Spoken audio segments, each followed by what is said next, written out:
Good morning. I'm Andy Myers at Weiss Research. I'm Jen Amos, and this is your morning market update for Monday, May 16th.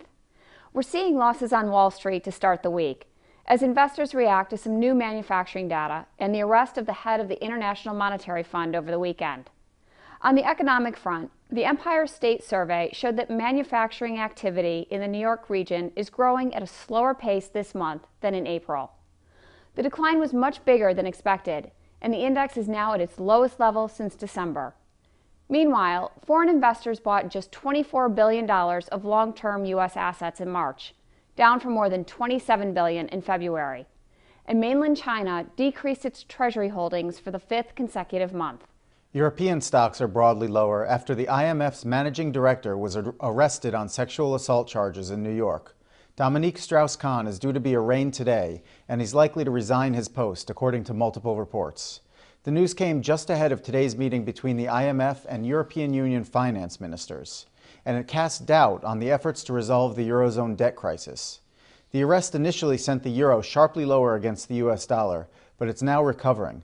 The news is also weighing on commodities, including crude oil. It's dropping to back around $99 a barrel right now. Meanwhile, gold is holding steady at about $1,500 an ounce, and silver is falling below the $35 mark. On the corporate front, two big retailers topped the day's earnings calendar. Lowe's missed estimates with a nearly 6% drop in first quarter net income and a more than 3% decline in same-store sales. The home improvement retailer blamed the shortfall on bad weather and a tough comparison to the year earlier.